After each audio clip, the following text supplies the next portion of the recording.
నిర్మాత కేవి సత్యనారాయణ గారు ఉన్నారు. సో మీరు చెప్పండి సార్. స్వామినాథన్ గారు. సోగ్గాడు 50 సంవత్సరాలు ఫంక్షన్ మన నరసింహరావు జరగడం చాలా సంతోషంగా ఉంది. సోమగా బాబు గారితో 3 సినిమాలు తీసాం. 2 సినిమాలు పార్ట్నర్షిప్లు, ఒక సినిమా సొంతంగా 3 తీశాను.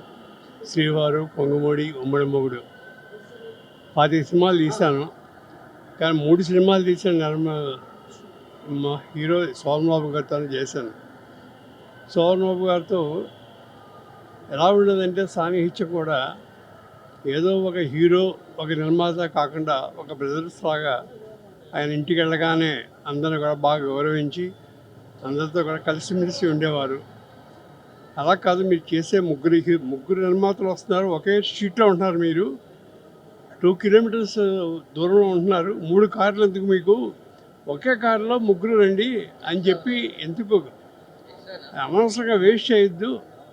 మీరు నిర్మాతలు సినిమాలు తీయడం కాదు, ఏదో ఇల్లు కట్టుకోవడం, స్థలం కూడా ఏదో చేయండి, అది ఏదో చేస్తే నేను సంతోషిస్తాను అనేవారు. మా అబ్బాయి మ్యారేజ్కి కూడా 4 days ముందే వెళ్ళాను అని పోయిన ముందే. ఏమనుకోవద్దు, అది మ్యారేజ్ హైదరాబాద్ కాబట్టి రాలేను, మెడ్రాస్లో అయితే నరసింహరావు కూతురు మ్యారేజ్కి వచ్చాను, సత్యనారాయణ కూతురు మ్యారేజ్కి వచ్చాను, కానీ హైదరాబాద్ ఆయన రాలని ఏమనుకోవద్దు అన్నారు.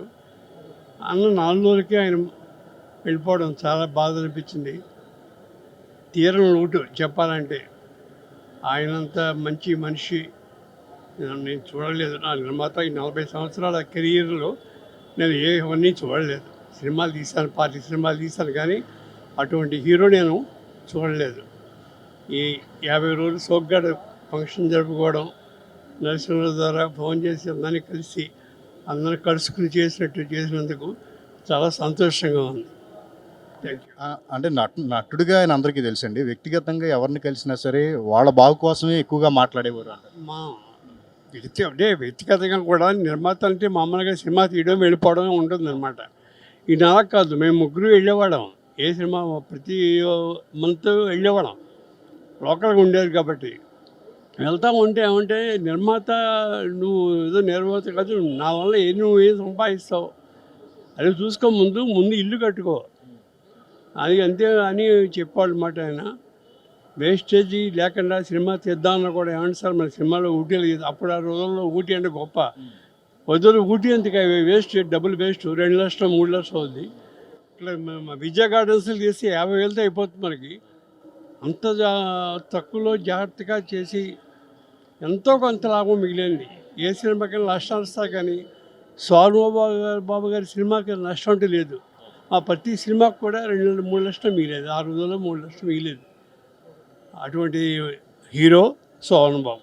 సత్యనారాయణ గారు స్టార్ అంటే నటులు అంటే కనుక ఒక స్టార్ స్టేటస్ లాగానే దాన్ని భావిస్తూ ఉంటారు. కానీ శోభనబాబు గారిని చూసుకుంటే దీన్ని ఒక ప్రొఫెషనల్ జాబ్ లాగానే భావించారు. 9 to 6 జాబ్ లాగానే దీన్ని భావించారు. తన పని తను చేసుకుని వెళ్ళిపోయేవారు. దాని తర్వాత తన వ్యక్తిగత జీవితం మీదే చాలా శ్రద్ధ పెట్టేవారు అంటారు. నిజమేనా? ఎట్లాగా?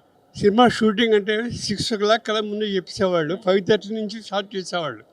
6 కల్లా వెళ్ళిపోవాలి ఏమనుకోవద్దు.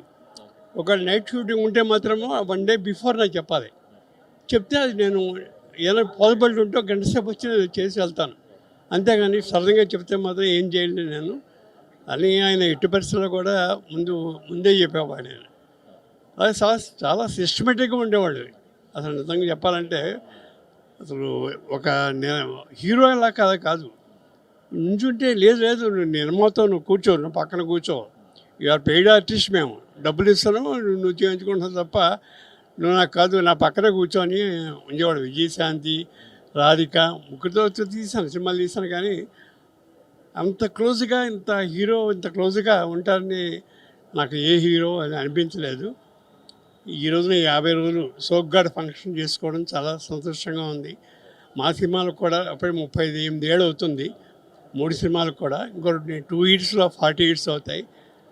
అది నా వ్యక్తిగత. ఒకటండి, అంటే శోభనబాబు గారి లెగసీని ఆయన వారసులు ఎవరు లేరు, కంటిన్యూ చేయలేకపోయారు అని చెప్పేసి ఒక డిస్కషన్ జరుగుతూ ఉంటుంది. అంటే ఆ డిస్కషను ఆయన వ్యక్తిగతంగా పరిచయం ఉన్న మీకేమనిపిస్తుందండి? ఆయన లెగసీని కంటిన్యూ చేస్తానికి వారసులు వస్తే బాగుండేది అంటారు? వారసులు వస్తారని చెప్పాడు ఆయన, ఎప్పుడు చెప్పలేదు. వద్దు, నా తరం చాలు నాకు. ఆయన 50 లక్షలు 25 లక్షలు ₹1,00,00,000 ఇస్తాను 1 వీక్ 3 రోజులు చేయమంటే ₹1,00,00,000 6 రోజుల్లో 5 లక్షలు 6 లక్షలు 15 లక్షలు మ్యాక్సిమం ఆయన రెమ్యునరేషన్.